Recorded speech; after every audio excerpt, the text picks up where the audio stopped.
신약성경 309페이지 전후에 있습니다.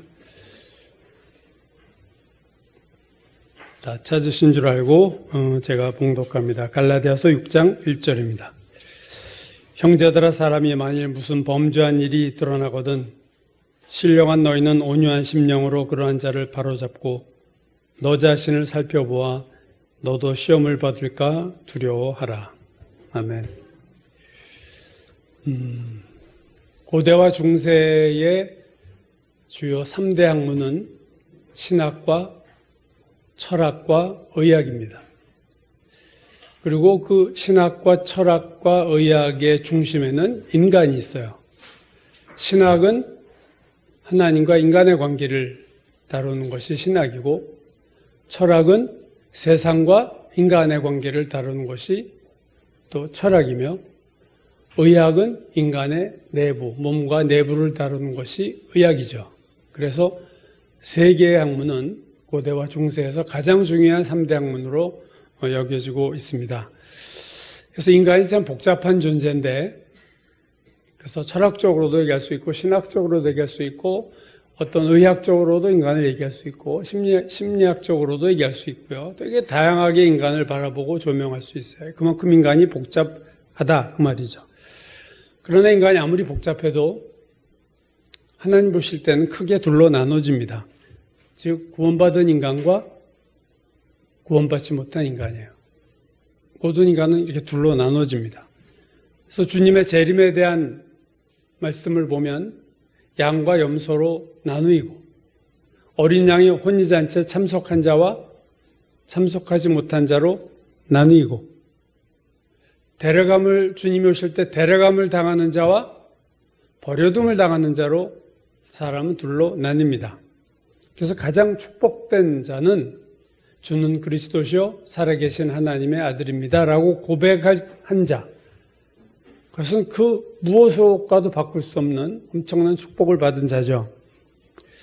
자, 그런데 이렇게 둘로 나누어진 그 한 그룹, 즉 구원을 받은 그리스도인들도 또다시 둘로 나눠진 거죠. 자, 첫 번째 화면을 좀 보여주시면 고린도전서 3장 1절, 형제들아, 내가 신령한 자들을 대함과 같이 너에게 말할 수 없어서 육신에 속한 자 곧 그리스도 안에서 어린아이를 대함과 같이 하노라. 자, 두 종류의 사람이 있어요. 신령한 자, 영적인 자와 육신에 속한 자. 3장 1절이 말하는 신령한 자뿐 아니라 육신에 속한 자도 예수를 믿은 자입니다. 그래서 육신에 속한 자를 본문이 설명하고 있어요. 곧 그리스도 안에서 어린아이들, 구원은 받았지만 영적으로 아기와 같이 성숙하지 못한 자들, 이렇게 둘로 나누는 거죠. 신령한 자, 영적으로 성숙한 자와 성숙하지 못하고 늘 어린애 상태와 같은 신자가 또 있다는 거예요. 그런데 같은 화면 아래쪽에 보시면 또 다른 좀 혼돈되는 표현이죠. 육신에 속한 자와 구별되면서도 혼돈되는 표현이 나옵니다. 고린도전서 2장 14절 15절, 육에 속한 사람은 하나님의 성령의 일들을 받지 아니하나니 이는 그것들이 그에게는 어리석게 보이며 또 그는 그것들을 알 수도 없나니 그러한 일들은 영적으로 분별되기 때문이라. 신령한 자는 모든 것을 판단하나 자기는 아무에게도 판단을 받지 아니하느니라. 여기서는 육에 속한 사람과 신령한 자로 또 나누고 있어요. 그러면 육에 속한 사람과 위에 나오는 육신에 속한 자가 같은 자냐? 이 우리말 번역에는 이 한 글자 차이라서 거의 비슷하게 보이지만 전혀 다른 존재입니다. 고린도전서 2장이 육에 속한 사람을 영어 성경들은요, 이걸 내추럴 맨, 자연인, 그냥 태어난 사람, 모든 인간이 다 자연인이죠. 내추럴 맨이라고도 하고, 또 어떤 성경은 man without the spirit, 성령이 없는 사람. 스피릿 할 때 그에서는 대문자예요. 그러니까 성령, 홀리 스피릿을 말하는 성령이 없는 자. 또 어떤 영어 성경은 unbeliever, 믿지 않는 자. 그러니까 육에 속한 자라고 하는 것은 구원받지 못한 그냥 보통 사람들을 얘기하고요. 그러나 고린도전서 3장에 육신에 속한 자 할 때는 구원받지 못한 자가 아니라 영적으로 어린아이를 말하는 거예요.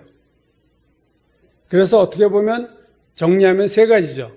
모든 인간은 구원받지 못한 자, 즉 육에 속한 자가 있고, 구원받았으나 영적으로 어린아이인 육신에 속한 자가 있고, 구원받고 영적으로 성숙한 신령한 자, 이렇게 셋으로 고린도전서 2장 3장을 보면 우리가 그렇게 셋으로 구분할 수도 있다는 거죠.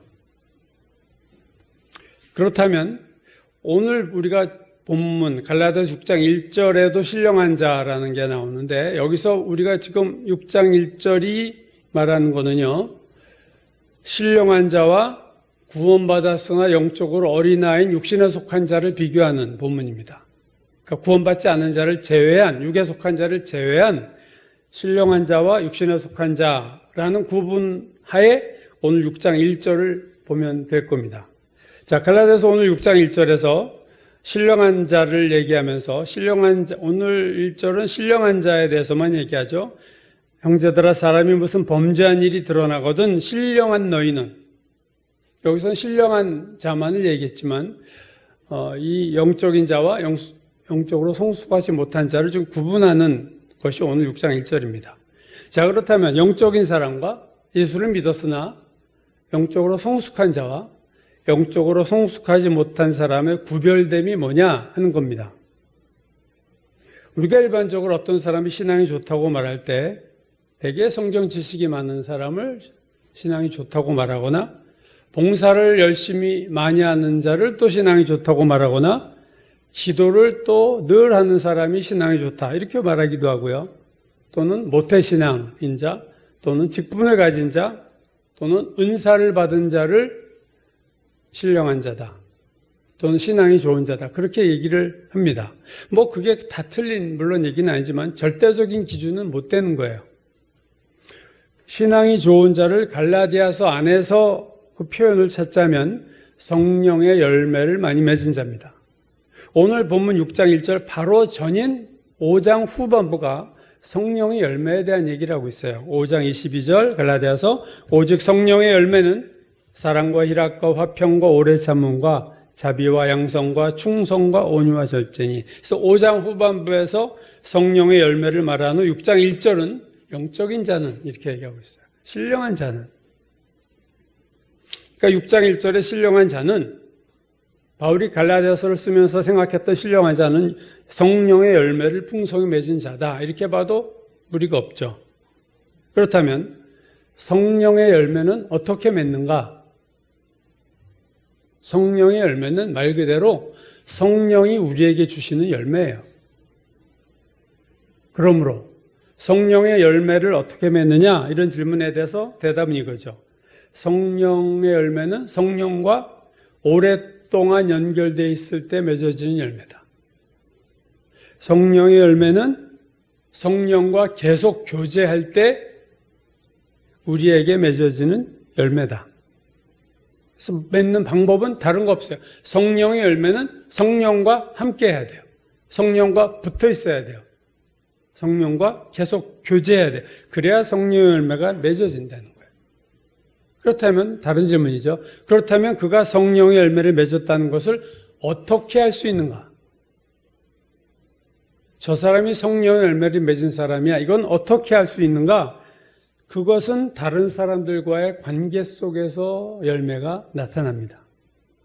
그러니까 성령의 열매는 성령과의 관계 속에서 맺어진다면, 성령의 열매가 드러나는 것은 사람과의 관계 속에서 나타나는 거예요. 그러니까 성령의 열매를 맺기 위해서 성령과 관계를 잘해야 되지만, 그가 정말로 성령 열매가 있는가는 성령과의 관계는 우리가 알 수 없으니까 인간과의 관계에서 그 사람이 성령의 열매를 맺었는지 안 맺었는지를 인간들 사이의 관계에서 알 수 있다는 거죠. 예를 들면 성령의 열매 중에 하나인 사랑이 성령의 열매를, 그 사람이 사랑의 열매를 맺었는가를 보려면 그가 사랑하는 사람, 사랑할 만한 사람을 사랑할 때 나타나는 것이 아니라, 성령의 열매는 사랑할 만하지 못한 사람을 그가 사랑할 때 그 사람에게 성령의 열매가 있다는 것을 알게 되는 거예요. 희락, 조이죠. 기쁨의 열매는 어떻게 할 수 있느냐? 누구나 다 기뻐하는 상황에서 기뻐하는 것을 성령의 열매라고 할 수가 없어요. 그러나 기뻐할 수 없는 환경인데도 그가 기뻐한다면 그는 희락이라는 성령의 열매를 맺은 사람이라는 것을 객관적으로 알게 되는 거죠. 즉 성령의 열매는 삶에서 나타나게 되어 있습니다.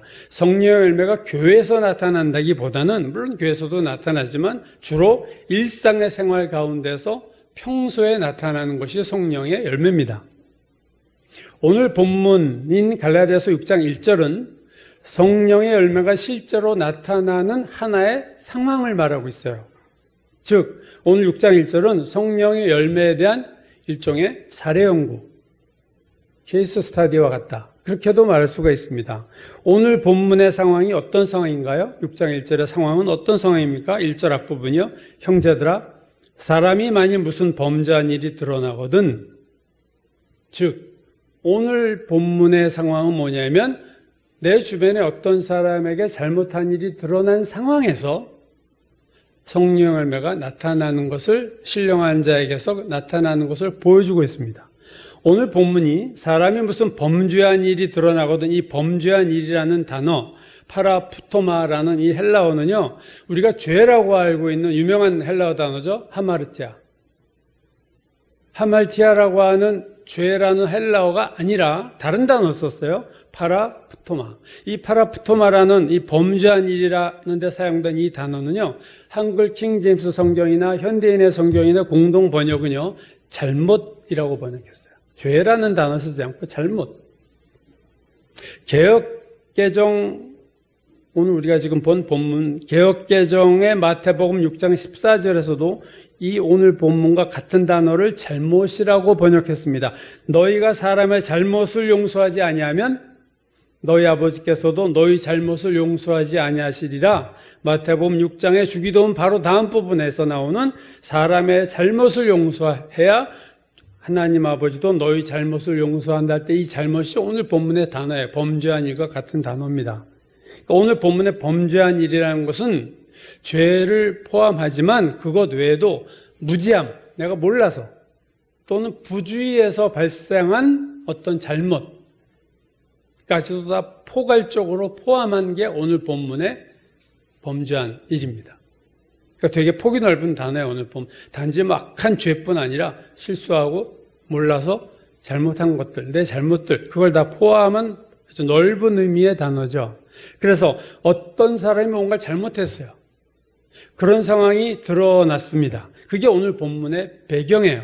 자, 이러한 상황 속에서 영적인 그리스도인, 신령한 자가 어떻게 반응하는가를 오늘 본문이 보여주고 있습니다.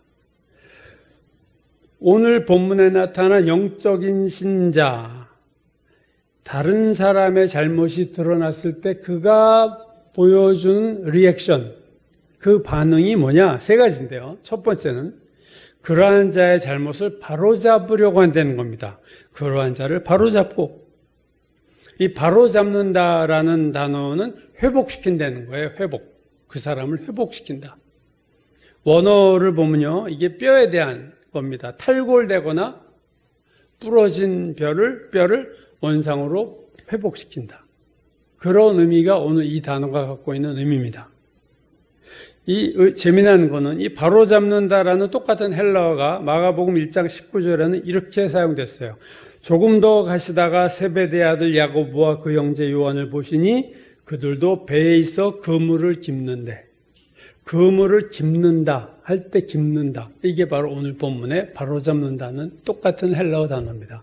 그물이 물고기를 한번 잡고 오면 그물이 막 찢어져 있잖아요. 그걸 어부들이 다 고기를 잡은 후에 반드시 하는 게 뭡니까? 그물을 이렇게 꼬매잖아요. 이렇게 구멍이 난데 찢어진 데를 다 메꾸고 이렇게 원래 그물코처럼 이렇게 제대로 되게 만드는 그 단어가 오늘 본문의 단어입니다. 즉 그 사람을 온전하게 회복시킨다. 원래 상태로 다시 이렇게 되돌리도록 도와준다. 그러한 의미입니다. 주변 사람들의 잘못이, 내 주변 사람들의 잘못이 드러났을 때 사람들의 일반적인 반응은 둘 중에 하나예요. 하나는 무관심. 그건 선한 사마리아인 말고 제사장과 바리새인이 그냥 지나갔잖아요. 이렇게 누가 다쳤을 때 그것처럼 무시해버리고, 그건 네 일이니까.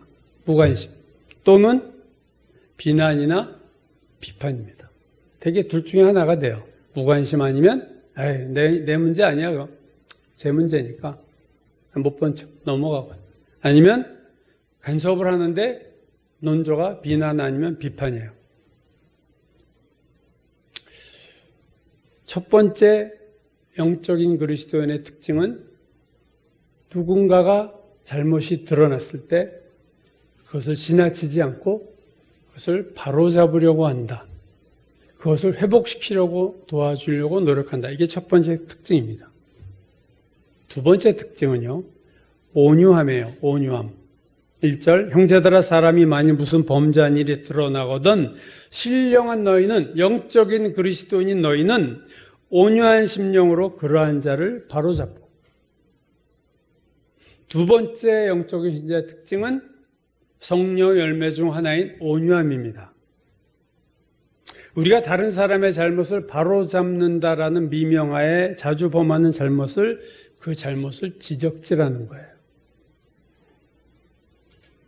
그리고 지적질하는 그 사람의 중심에는 그 사람에 대한 비난과 비판과 미움의 중심에는 내가 우월하다는 것이 자리 잡고 있다는 거예요. 나는 저 사람보다 너 왜 그렇게 살아? 너는 왜 그래? 인간의 죄된 본성 중에는 내가 남보다 낫다고 생각하고 그것을 드러내고 싶은 욕구가 있어요. 어떻게 하면 내가 남보다 낫다는 것을 좀 이렇게 보여줄까 하는데, 오늘 본문의 상황은 자기의 우월함을 드러낼 좋은 기회가 되는 거예요. 누가 잘못을 했어요, 옆에서. 자, 그러면 이제 내가 우월한 거죠. 그걸 지적하는 거예요. 가늠하다 현장에서 잡힌 여인을 끌고 온 사람들은 그 여인의 잘못을 드러내면서 그들의 마음 밑바닥에는 그 여인에 대한 보다 우월하다, 나는 저런 짓 하는 인간이 아니다. 비난과 정죄 속에 자기에 대한 우월감이 자리 잡고 있어요. 이거는 전혀 신령한 자의 특징이 아닙니다, 여러분. 예수님은 그 가늠하다 잡힌 여인을 정죄하다가 다 돌아간 사람들, 그들이 다 돌아간 후에 두 마디 말씀하셨죠. 첫 번째 말씀은 나도 너를 정죄하지 않는다. 죄가 전혀 없으신 예수께서, 우리와 달리 죄가 전혀 없으신 예수님임에도 불구하고 여인을 정죄하지 않았다. 그 말은 온유함이 있으셨던 주님이야. 불쌍히 여기는 마음이 있었어요. 또 한마디 더 했죠. 가서 다시는 죄를 범하지 말라. 바로잡고 있어요. 바로잡으면서도 주님은 정죄하지 않고 그 중심에 온유함이 있었다. 그러니까 갈라디아서 오늘 본문 6장 1절의 실제 사례가 예수님이에요. 오늘 본문의 영적인 그리스도인은 한마디로 예수님을 닮은 그리스도인입니다. 예수님처럼 누구의 잘못을 바로잡으려고 하지만 그 안에 온유함이 있었다. 주님을 닮아가는 영적인 신령한 자는 주님과 비슷해져 가고 있는 거죠, 지금. 이 온유함은요, 성령의 열매입니다. 즉, 자연적인 성품이 아니에요, 이거는. 주님 성령과 교제하면서 생겨난 온유함입니다. 하나님의 성품이에요. 주님의 성품이에요. 영적인 그리스도인들은 다른 사람의 잘못을 드러났을 때 바로잡으려고 합니다. 그러나 동시에 온유한 마음이 있어요. 영적인 그리스도인에게는 다른 사람을 회복시키고자 하는 마음과 온유한 마음이 둘이 다 있어요. 만약에 이 둘 중에서 하나가 없다면 그는 영적인 신령한 자라고 할 수가 없는 거예요. 내가 다른 사람의 잘못을 회복시키려고 하는 마음이 있는데 온유함이 없다. 그는 영적인 그리스도인이 아니에요. 성숙한 자가 아닙니다. 반대로 온유함이 있다면서도 다른 사람의 잘못을 바로잡으려고 하지 않는다면 그것도 영적인 신령한 자가 아닌 거예요. 신령한 자는 다른 사람의 잘못이 드러났을 때 그 안타까운 마음으로 그것을 바로잡아서 회복시켜주고 싶은 마음이 있음과 함께 그 안에 온유함이 있다. 이게 두 번째 특징인 거죠. 그러나 이것이 영적 그리스도인의 전부가 아닙니다. 자, 세 번째 특징이 있고 이게 제일 중요한데 사실은 1절 다시 볼까요? 형제들아 사람이 만일 무슨 범죄한 일이 드러나거든 신령한 너희는 온유한 심령으로 그러한 자를 바로잡고 그 다음이죠. 너 자신을 살펴보아 너도 시험을 받을까 두려워하라. 영적인 그리스도인의 세 번째 특징은 그 잘못한 자를 온유함으로 회복시키려고 할 뿐 아니라 자기 자신에게도 그러한 잘못이 없는가 하고 자기를 점검하고 두려워한다는 거예요. 이것은 무엇을 의미하느냐? 이 세 번째 특징은요, 영적 그리스도인은 절대로 자기를 신뢰하지 않는다는 거예요. 자신을 믿지 않는다는 말입니다. 즉, 지금 자신이 바로잡고 있는 그 사람의 잘못을 나도 언제든지 범할 수 있는 자라는 것을 확실히 알고 있다는 거예요. 그리고 그것을 인정한다는 겁니다. 영적인 그리스도인은 다른 그리스도인처럼과 같은 일반적인 그리스도인처럼 죄를 짓지 않는 자가 아니라 영적인 신자란 자신도 언제든지 저 사람과 같은 죄를 지을 수 있다고 확실하게 아는 자가 영적인 그리스도인이에요. 그래서 나도 저 사람, 지금 내가 이 사람의 잘못을 회복시켜주는 일을 하고 있지만 나도 저 사람과 같이 될 수 있다는 것을 알기 때문에 그에게는 뭐가 있다고 오늘 본문이 두려움이 있어요. 하나님에 대한 두려움이 있습니다. 나도 저럴 수 있는데. 너 자신을 살펴보아 너도 시험을 받을까 두려워하라. 그래서 다른 사람의 잘못을 바로 잡으려고 하면서도 동시에 자기에게도 그러한 잘못이 없는가 하고 자기를 살핍니다. 영적이지 않은 자는요, 자기를 안 살피고 그 사람만 지적하기 바쁘고 그 사람의 문제, 그 사람에게 문제가 있어 그 사람 문제를 회복시키려고 하면서도 나는 그렇지 않다고 생각하고 있어요.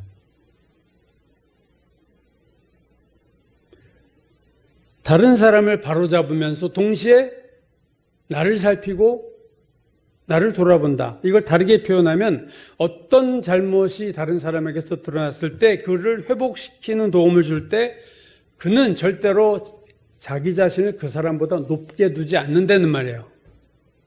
내가 지금 도와주고 있는 대상보다 내가 높다고 생각하지 않는 거예요. 왜? 나도 저 사람과 같은 죄를 범할 수 있다는 두려움이 있기 때문에 영적인 신령한 자는 절대로 자기를 높게 둘 수가 없는 거예요. 우리가 다른 사람의 잘못을 바로잡아 주는 도움할 때 범하는 죄 중에 하나는 자기를 높은 자리에 놓고 상대방은 낮은 자리에 놓고 위에서 아래로 이렇게 내려다보는 거예요, 여러분. 하나님이 제일 싫어하는 거예요. 이 교만이거든요, 이게. 나는 위에서 도움을 주는 자요. 너는 내가 주는 도움을 받아.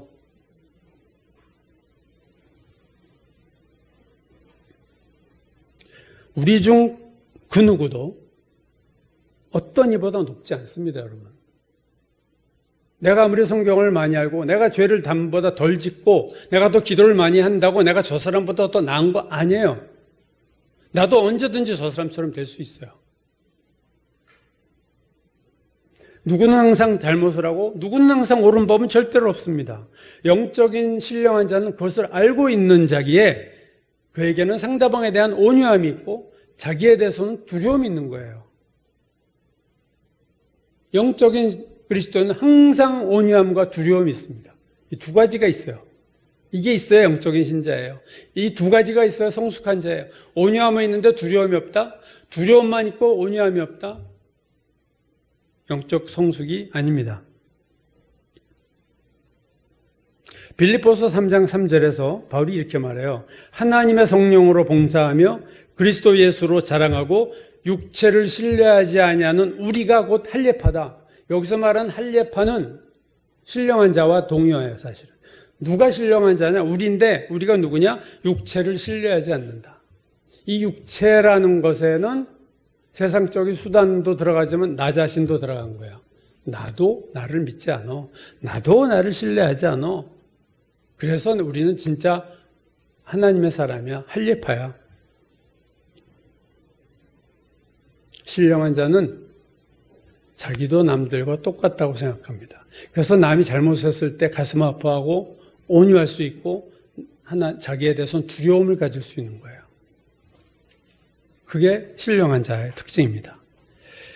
고린도전서 10장 12절에서 바울이 이렇게 말했어요. 그런즉 선줄로 생각하는 자는 넘어질까 조심하라. 아, 내가 섰어. 나 이제 됐어. 나는 이제 이런 수준에 올랐어. 할 때가 이제 그게 바로 그때가 실족한 때예요. 그때 이미 넘어진 거예요, 그는. 영적인 신자가 아닌 거예요. 나가 이제 섰구나 하는데 영적인 신자이구나. No. 그는 육신적인 신자입니다. 육신적인 신자일 뿐이에요. 누가복음 18장에 나오는 세리 기도와 바리새인의 기도 여러분 잘 아시죠? 세리가 이렇게 기도했어요. 하늘을 쳐다보지도 못하고 가슴을 치면서 하나님이여 불쌍히 여기소서 내가 죄인입니다. 반면 바리새인이 이렇게 기도했죠. 하나님이여 내가 저 세리와 같지 않아서 감사합니다. 예수님의 판장이 뭐예요? 저 바리새인이 아니고 세리가 의롭다 하심을 받고 그의 집으로 내려갔느니라. 내가 세리의 기도를 들었고 바리새인의 기도를 듣지 않았다.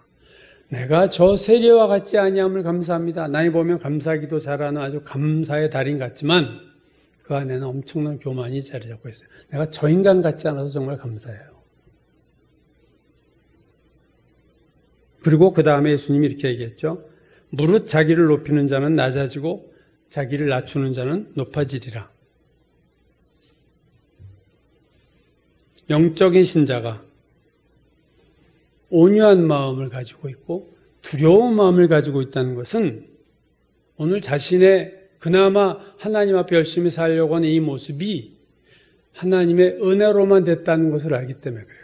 내가 한 게 없고 하나님 은혜로 주신 걸 가지고 자랑하고 교만하고 이 어리석은 일이죠.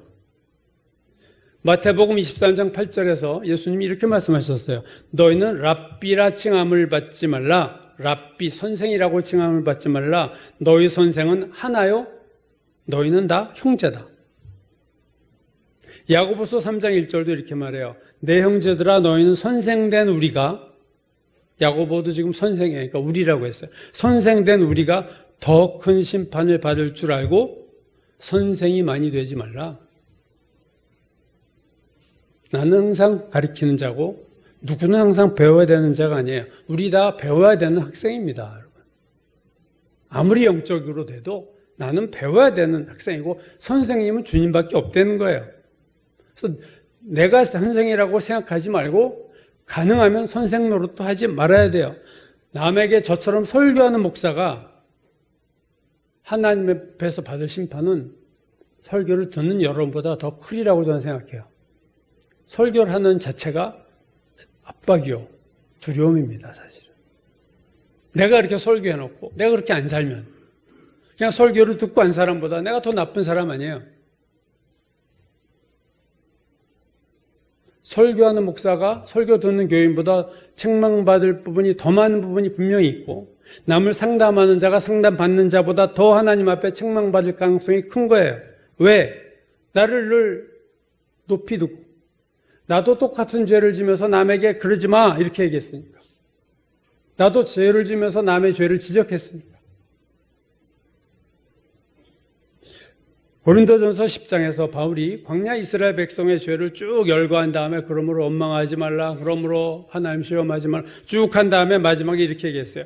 저희에게 당한 일이 우리의 조상 이스라엘 백성, 광야 이스라엘 백성에게 당한 이런 일이 우리에게 거울이 되고 말세를 만난 우리를 깨우치기 위해서 기록했다. 우리를 깨우치기 위해서 기록됐고 우리의 거울로 기록됐다. 거울은 뭐예요? 내 모습을 비춰보는 게 거울이에요. 다른 사람의 잘못은 여러분 나의 거울입니다. 나를 바라보려는 거예요. 다른 사람의 잘못을 볼 때마다 나를 보려는 거예요. 자꾸 그 사람의 죄를 지적하려고 하지 말고 나를 그 잘못을 거울 삼아 나를 보려는 거예요. 나를 깨우치기 위해서 하나님이 저 사람의 잘못을 보여줬다. 그렇게 생각하려는 거예요. 갈라디아서 6장 3절 만일 누가 아무것도 되지 못하고 된 줄로 생각하면 스스로 속임이니라. 내가 나를 속이고 사는 거예요. 마귀에게 속고 사는 거예요. 내가 됐다고 생각하는 거. 사실은 된 것은 하나도 없는데. 오늘 수많은 그리스도인들이요, 자기를 속이고 살아요. 자기가 자기를 속이는 줄도 몰라요, 사실. 내가 의인이고, 나는 선생이고, 나는 가르치는 자요, 나는 영적인 자라고 생각하고 자기를 돌아보지 않고 자기 하나님 앞에 두려움이 없이 남의 잘못을 지적하거나 회복시켜주면서도 자기를 돌아보지 못한, 이게 참 억울한 거 아니에요? 남의 잘못은 회복시켜놓고 자기는 자기를 돌아보지 않아서 하나님 앞에 너 잘못했어, 이런 지적받는 것처럼 황당한 일이 어디 있습니까? 어떤 교부가 이런 말을 했어요. 어제는, 유명한 교부의 말입니다. 어제는 그가 타락했으나 오늘은 내가 타락할지도 모른다. 명언입니다, 여러분. 어제는 그가 타락했지만 오늘은 내 순서일 수도 있어. 두려움이 오죠. 당연히 두려움이 오죠. 나도 저렇게 오늘은 내가 그렇게 살 수 있구나. 그 사람의 잘못을 고쳐줄 때 온유함이 없을 수가 없죠.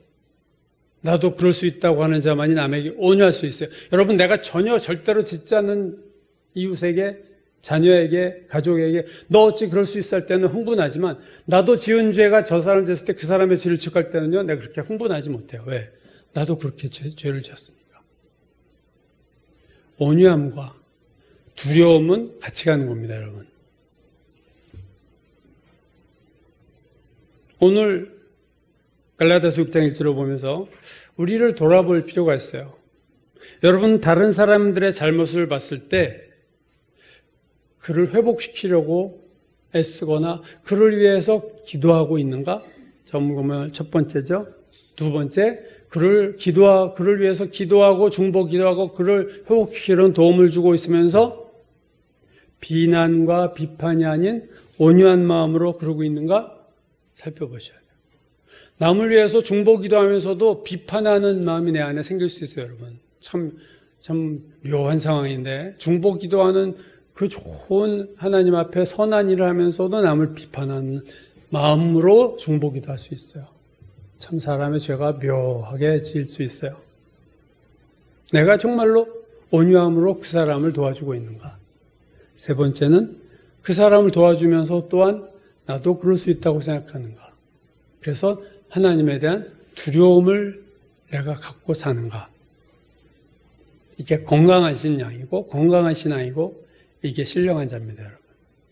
기도 많이 하고 은사가 많아서 신령한 자가 아니라, 성경을 많이 알아서 신령한 자가 아니라, 남을 도와주는 봉사의 일을 하고 있다고 해서 내가 신령한 자가 아니라, 나에게 온유함이 있고 나에게 두려움이 있을 때 그는 영적인 신령한 자입니다. 오늘 우리의 신앙이 이제 가을이 돼서 정말 추수의 때가 다가왔는데 우리가 정말로 더 성숙해야 되지 않겠습니까? 예수를 믿고 많은 세월이 지났는데 우리가 영적으로 육신에 속한 어린아이만으로 살 수는 없지 않습니까?